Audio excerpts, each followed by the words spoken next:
Muito bem, pessoal, aqui é o professor Baroni, sejam bem-vindos ao nosso canal aqui de fundos imobiliários. Quero lembrar a todos vocês que estamos aí com o Suno Invest disponível, que o link está na descrição e também tem um QR Code aqui para que vocês possam acessar mais informações deste evento presencial que vai acontecer em São Paulo agora no mês de junho. Pessoal, sabe aquela dúvida que o pessoal sempre pergunta, né?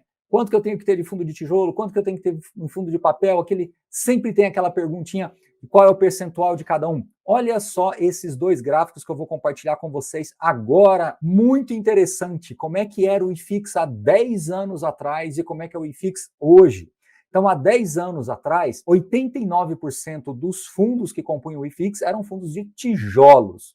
Apenas 9%, ou seja, menos de 10%, 9% dos fundos eram fundos de papéis e apenas 2% eram FOFs. Como é que está o IFIX hoje, em 2023? Nós temos 47% em fundos de tijolos, 46% em fundo de papel e 7% em FOF. Lembrando que a gente, até para ficar um estudo mais fácil, nós direcionamos aqueles hedge funds, que são normalmente ativos mais líquidos, para papéis, né? Assim, que fica mais correlacionado, e os fundos de desenvolvimento, que normalmente trabalham com vendas de imóveis, tudo para fundos de tijolos, onde a gente entende que tem uma certa equivalência. Embora o resultado não seria muito diferente disso aqui que vocês estão vendo, não, se nós separássemos, tá? Por que eu estou falando isso? Porque, no final, o que acontece hoje é que nós temos praticamente metade em fundos de papéis e metade em fundos de tijolos, né? Os FOFs, muitos deles também têm tijolos e papéis. Então, se nós dividirmos a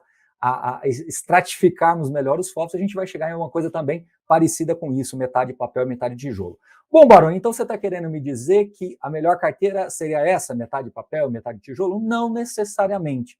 O que eu quero dizer para vocês, quando a gente olha lá para 2013, é que o mercado de fundos imobiliários, esse ecossistema todo, essa indústria toda, ela estava mais direcionada para os fundos de tijolos, sobretudo os fundos de lajes corporativas.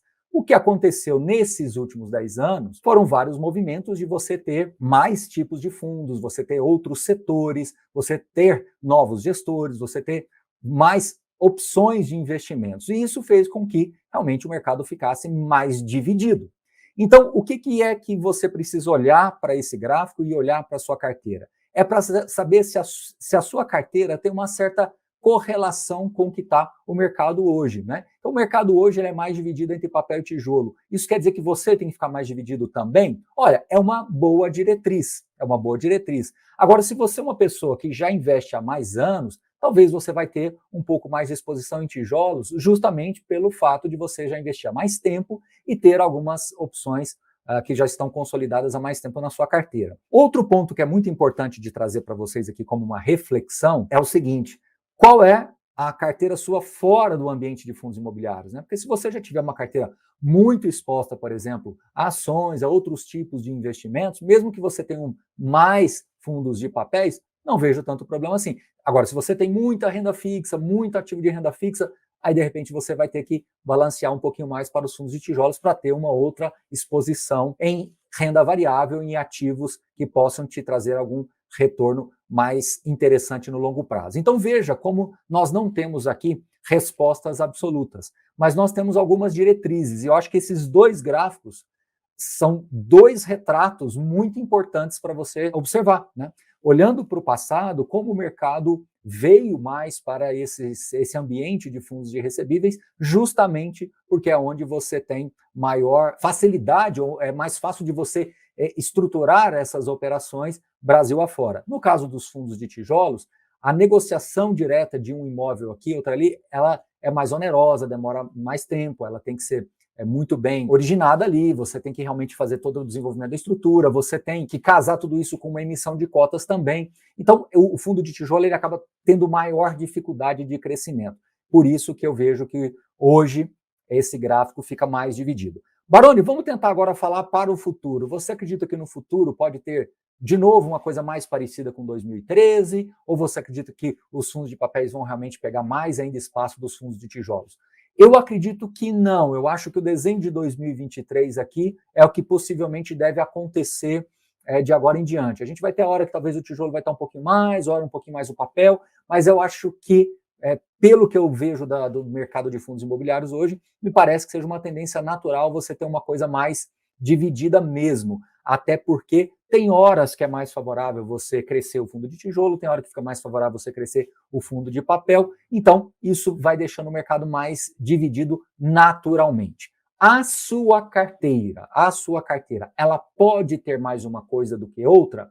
Pode, desde que você entenda a sua carteira como um todo, não só a sua carteira de fundos imobiliários, mas toda a sua diversificação e ver como você está exposto à renda fixa, como você está exposto a ações internacionais, e aí você vai balancear o fundo imobiliário aí. Se você vai precisar mais do papel, para que você fique mais previsível com relação aos indexadores, ou se você vai mais ficar exposto a tijolos, onde você fica mais sensível à questão da economia propriamente dita, né? Uma vez que você tem as revisionais, novos contratos, vacância, são questões que envolvem mais a economia em si. Quando a gente volta lá em 2013, eu falo que o mercado era mais concentrado em tijolos, eram poucas opções de recebíveis, que dentro dos tijolos nós tínhamos muito mais de lajes corporativas também.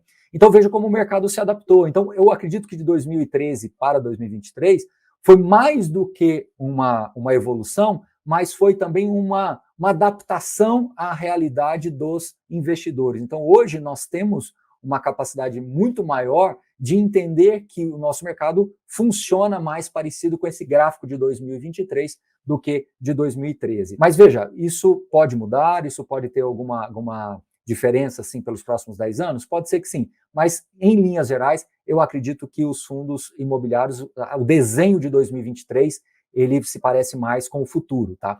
E vou além, se você considerar que amanhã os hedge funds podem crescer mais, os fundos mais alternativos possam crescer mais, de repente a gente pode ter até uma outra composição aqui dessa pizza aqui, né? Mas no geral, eu acho que com mensagem que eu quero passar para vocês nesse vídeo, é que ter uma relação parecida entre tijolo e papel, tudo bem, tá? Lembrando, é muito importante colocar isso aqui no vídeo para vocês. Lembrando que se você tem uma carteira mais direcionada a fundos de papéis, você talvez vai ter um rendimento por cota mais elevado, mas você também vai ter que sempre estar tendo um espaço para reinvestimentos, até porque os fundos de papéis, eles distribuem ali para você os juros na correção monetária dos indexadores. Já nos fundos de tijolos, essa inflação ela vai ficando mais embutida dentro do próprio imóvel, então você vai precisar de uma gestão ativa, você vai precisar de uma compra e venda de um imóvel para que efetivamente você enxergue isso melhor. Então o rendimento por cota do fundo de tijolo é aparentemente menor, porém, essa inflação fica melhor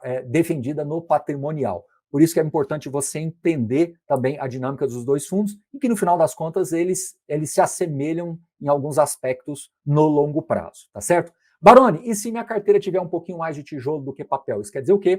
Que você está mais aderente à economia, acreditando mais que a economia vai andar e que você vai ter possibilidade de renovação de contratos, de revisionais positivas, ou seja, você está olhando para essa economia pensando em algo mais pujante. Se você tem mais papel, você está querendo ficar mais indexado, seja inflação, seja juros, dentro daquilo ali. Aquilo é o que é, né? Está exposto àqueles indexadores e é o que é. Se você está para fundo de tijolo, você pode ter potencialmente um resultado mais elevado, caso as premissas econômicas, macroeconômicas e dos ativos aconteçam.